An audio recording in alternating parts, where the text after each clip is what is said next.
So my name is Kathy. I am a compulsive overeater. I am abstinent today on the gray sheet. I weigh and measure 3 meals a day from the gray sheet without exception. Commit them to my sponsor. Sorry, that's my dog. I don't eat no matter what. It is the most important thing in my life without exception. And my abstinent date is April 27th, 1983. And thank you to the first 2 speakers. It was wonderful to hear both of you. I got so much from both of you. Thank you. And I did get abstinent in Cambridge.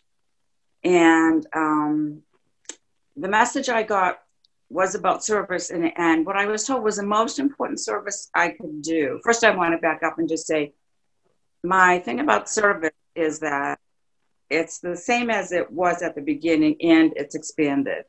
And so at the beginning, I was told the most important service I could do was to stay abstinent, because I can't help anyone if I'm not abstinent. The next was to show up at meetings, because if people don't show up, and they were all face-to-face in those days, if people don't show up at meetings, there's no meeting, and people coming in won't have a place to go or anything to hear.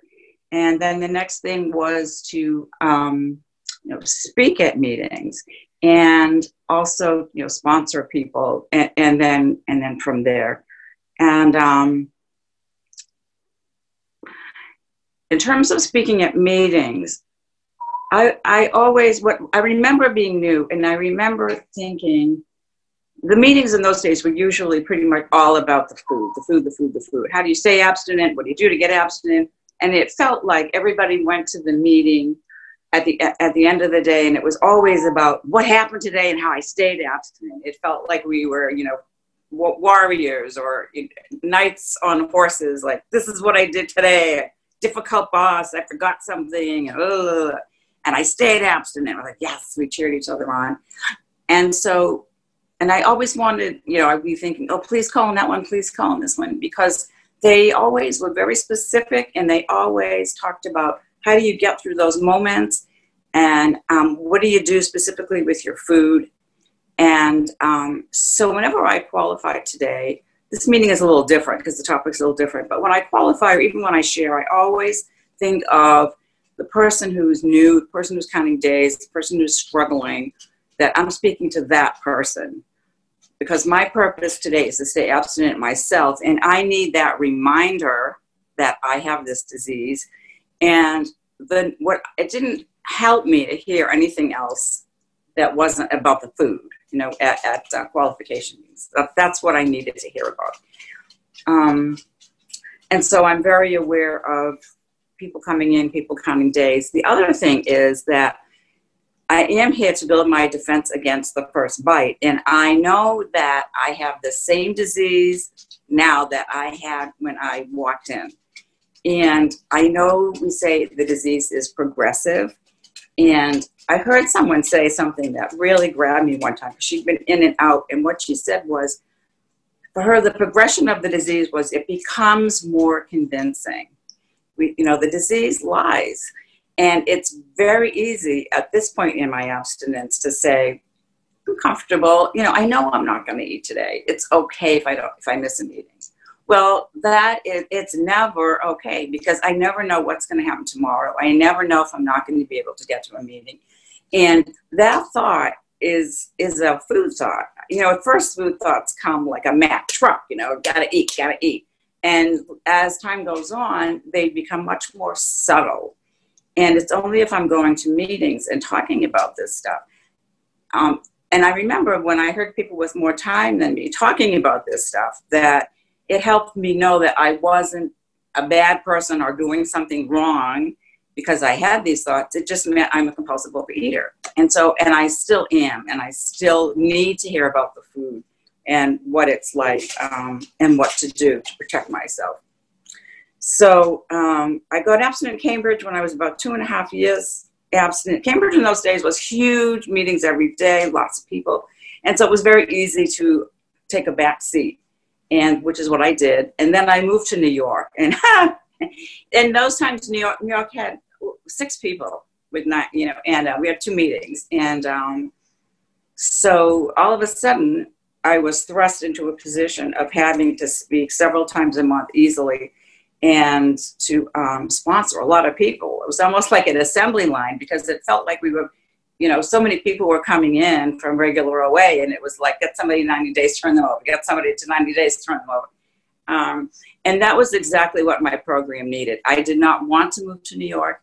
I'm a Boston girl, but I moved here, and, we get what we need. And I needed to start speaking and taking on more of responsibility. And I do believe that I have been given this incredible gift that does come with a responsibility. In fact, that was like one of the first readings in today's meeting. Today's one of the books I read was that participating in this movement comes with an obligation and a responsibility.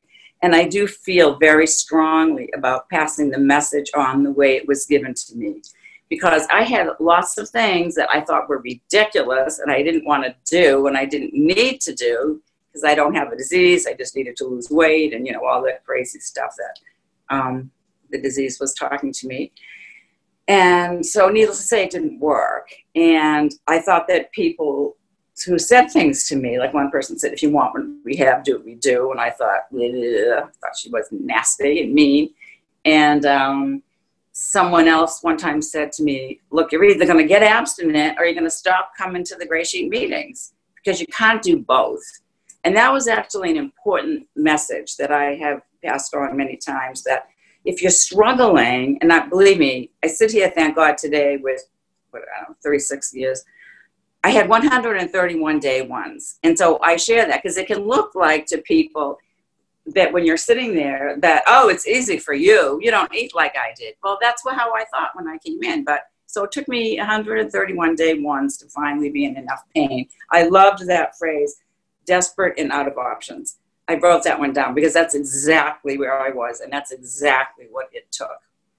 And so I came to New York, and there were only 2 meetings, and coming from Cambridge where there were meetings every day, I was freaked out.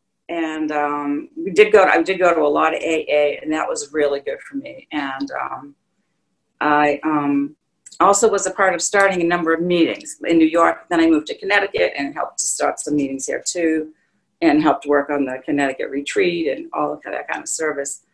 And then but I think the message about it didn't help me if somebody said to me, it's okay if you want to do this or that, or it's okay, it's okay, it's okay. It's never okay, because one little chink is one little chink is one little chink, and then the message is gone. It's way out here.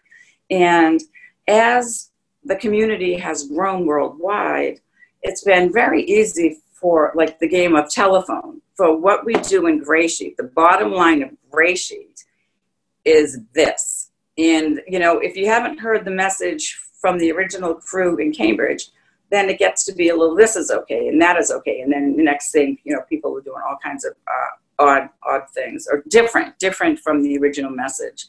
And the way the original message got started was, as we all know, Gray Sheet was OA. It was out in the 70s, early 70s, and it was the only food plan in OA. And so you could get a Gray Sheet. And my experience was my first meeting happened to be a Gray Sheet meeting in Cambridge. But I went to regular OA too, and I got a sponsor in regular OA, and she was okay that I was doing Gray Sheet.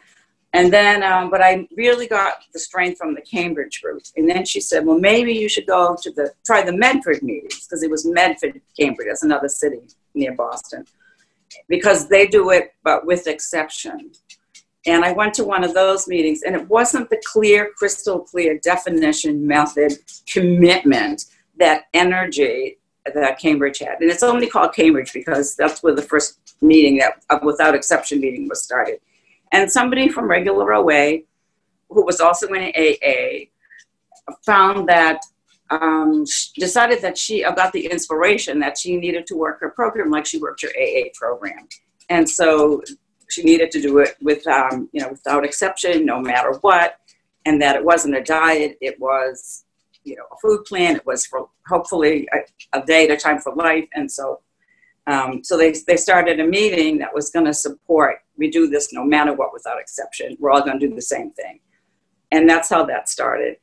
And so, you know, fast forward as the tension between OA and regular Gray Sheet and regular OA grew, we needed to become a separate program in order to protect the copyright so that we could keep the Gray Sheet as it's written.